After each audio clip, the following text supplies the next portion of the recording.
മൂവാറ്റുപുഴയിൽ KSRTC സർവീസിനെ ചൊല്ലി LDF UDF തർക്കവും കയ്യാങ്കളിയും. മൂവാറ്റുപുഴ കല്ലൂർക്കാട് ബസ് സർവീസിനെ ചൊല്ലിയാണ് വിവാദം. സർവീസ് അനുവദിച്ചതിൽ അവകാശവാദം ഉന്നയിച്ചായിരുന്നു തർക്കം. മാത്യു കുഴൽനാടൻ MLA ഉൾപ്പെടെയുള്ളവർ വാഹനത്തിലുണ്ടായിരുന്നു.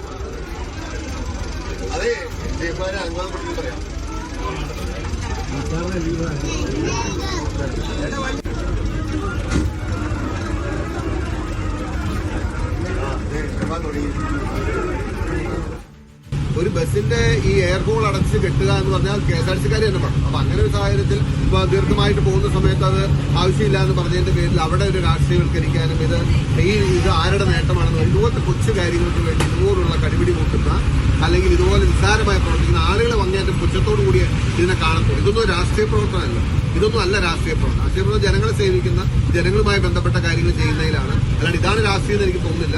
വളരെ നിർഭാഗ്യകരമായ ഒരു നിലപാടാണ് ഈ കാര്യത്തിൽ CPM സ്വീകരിച്ചത്. എന്തിനു വേണ്ടിയിട്ടാണ് നേതാക്കന്മാർ അറിഞ്ഞിട്ടാണെന്ന് അറിയില്ല. മുഹസന അസു വിവരങ്ങൾ നൽകാനായി ചേരുന്നുണ്ട്. മുഹസന, ഈ സർവീസിന്റെ അവകാശവാദത്തെ തുടർന്നാണ് ഇപ്പോൾ ഇതാ തർക്കവും കയ്യാങ്കളിയും ഒക്കെ ഉണ്ടായിരിക്കുന്നത്.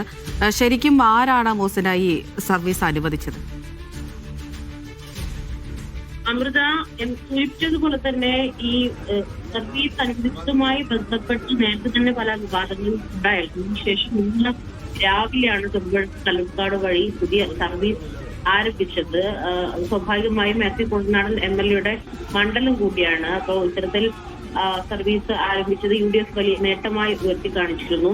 ഈ KSRTC ബസ് ഫ്ലാഗ് ഓഫ് ചെയ്തതും മാത്യു കുഴൽനാടൻ MLA ആയിരുന്നു. തുടർന്ന് തൊടുപുഴയിലേക്ക് മാത്യു കുഴൽനാടൻ MLA ബസ്സിൽ യാത്ര ചെയ്യുകയും ചെയ്തു. അതിനിടെ ഇവിടെ രണ്ടാർ കോട്ടക്കവലയിൽ എത്തിയപ്പോഴാണ് ഇത്തരത്തിലൊരു തർക്കമുണ്ടായത്. അതായത് ബസിന്റെ മുൻഭാഗത്ത് ഒരു സംസ്ഥാന സർക്കാരിന് അഭിവാദ്യം അർപ്പിച്ചൊരു ഫ്ലക്സ് ഉണ്ടായിരുന്നു. അത് നീക്കം ചെയ്യണം എന്നൊരു ആവശ്യം പ്രവർത്തകർ ഉന്നയിച്ചു. പ്രധാനമായും പറയപ്പെടുന്നത് ഈ എയർ ഹോൾ അടച്ചു കെട്ടിയ രീതിയിലാണ് ഇത്തരത്തിൽ ഫ്ലക്സ് ഉണ്ടായിരുന്നത്. അതുകൊണ്ടാണ് അത് നീക്കം ചെയ്യാൻ പറഞ്ഞിരുന്നതാണ്. പക്ഷേ അത് സംസ്ഥാന സർക്കാരിന്റെ നേട്ടമായി കാണിച്ചുകൊണ്ട് ഈ ഇത്തരത്തിൽ രാഷ്ട്രീയ വിവാദം ഉണ്ടാക്കുന്നത് എന്തിനാണെന്നുള്ള രീതിയിലാണ് പിന്നീട് അതൊരു തർക്കവും പിന്നീട് അത് കയ്യാങ്കളിയിലേക്കൊക്കെ തന്നെ എത്തിയത്. എന്താണെങ്കിലും പിന്നീട് തർക്കങ്ങളൊക്കെ പരിഹരിച്ച് സർവീസ് നല്ല രീതിയിൽ പോകുന്ന ഒരു സാഹചര്യം ഉണ്ടായിട്ടുണ്ട്.